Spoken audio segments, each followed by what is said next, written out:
Public Services Committee meeting Monday, March 12, 2012 at 5:56 is now called to order. Anyone attending the meeting, if you have not signed our sign-in sheet, I would ask you to please do so. The first item on the agenda is review and approval of minutes dated February 13th, 2012. So moved, Brown. Second, Erpenbach. Any other comments? Okay. All in favor say aye. Aye. And that passes 4-0. The next item on our agenda is review of naming rights ordinance, and we'll get an update by Darren Smith, Director of Community Development. Good afternoon, and we did put the Omaha ordinance that we will focus on a little more than others. Did send this to Tamara earlier to put on Sire, but I do have additional hard copies for those in the audience. I'll leave those maybe at the first chair if that's. Oh, right. And then council members, would you like? I did not have a chance to read it this afternoon, so I would take a hard copy. Thank you.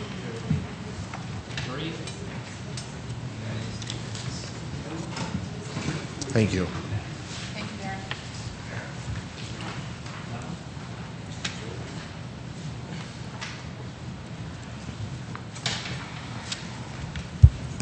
Okay.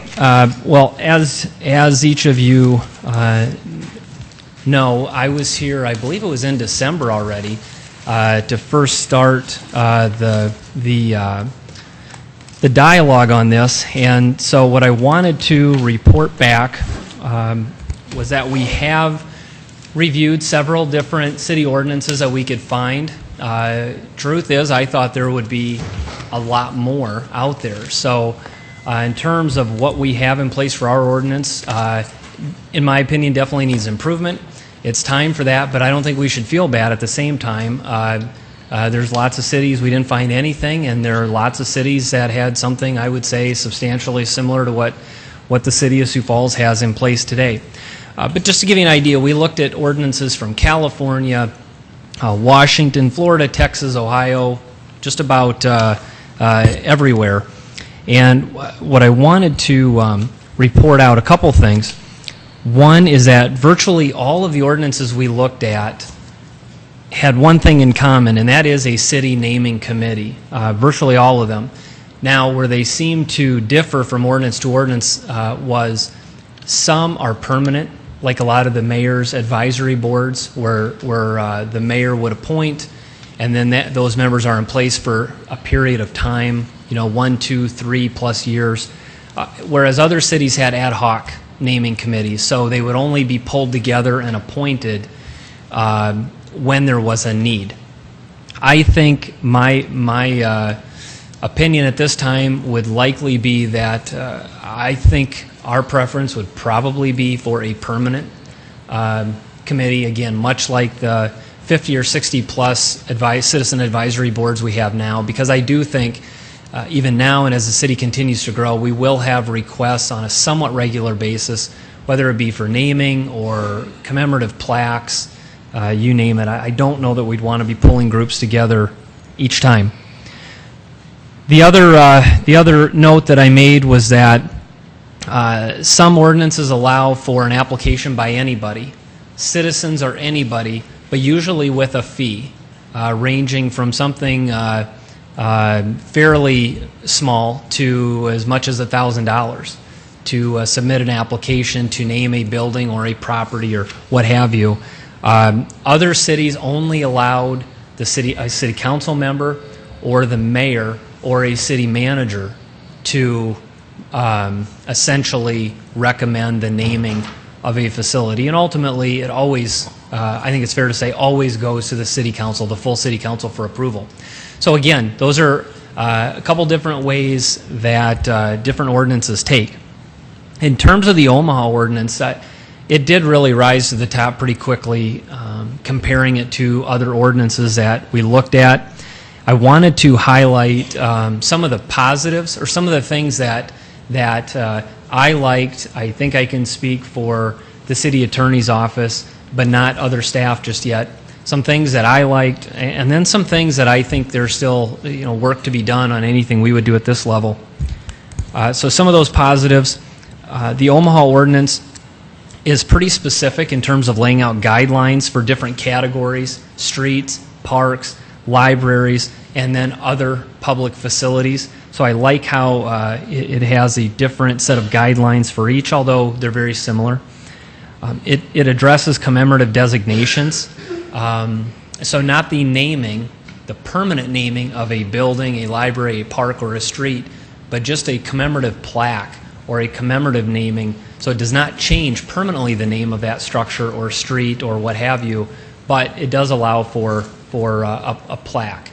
It also has provisions in it for removal of that, and I think the language is something to the effect of, if a building or a property, if a plaque has been placed on a building or public property, if that person or entity is no longer living up to or meeting the criteria established by its approval, it can be removed. And I thought that was actually pretty smart to think ahead on that. The Omaha ordinance, one other thing I really liked, it does go into a fair amount of detail. For example, in each of the categories it states an individual must be deceased at least 5 years unless meeting certain criteria, and then even if that person meets that criteria, it must be by unanimous vote all the way through the process, advisory board, and ultimately city council.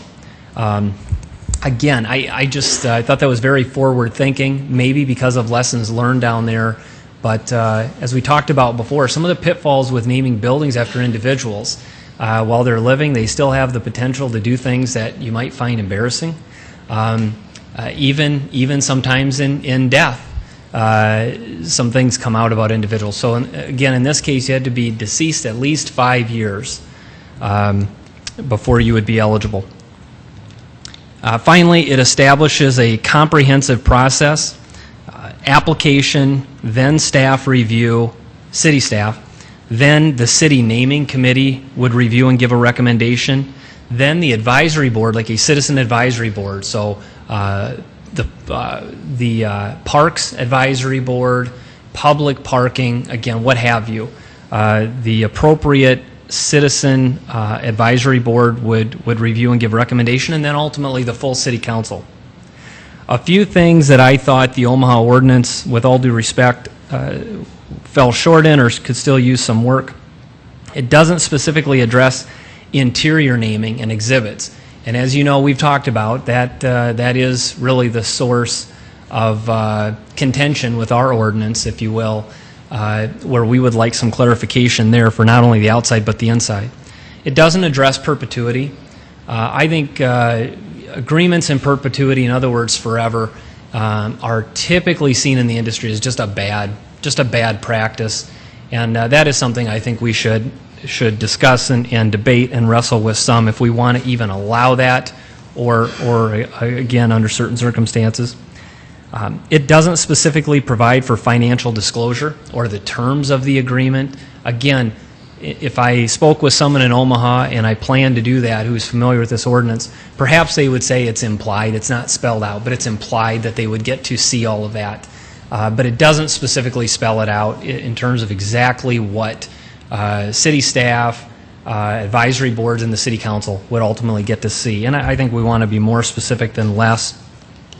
The other thing, and again, the city council may disagree on this, the Omaha ordinance provides for, I mentioned the different layers, the different processes: application, city staff, citizen naming committee, the advisory board, and then the city council. Well, they had an additional one in there for the district city council member. It would go to the district city council member. So again, I haven't had a chance to speak with anybody in Omaha, but I suspect they have a slightly different system than ours where they maybe don't have at-large or citywide.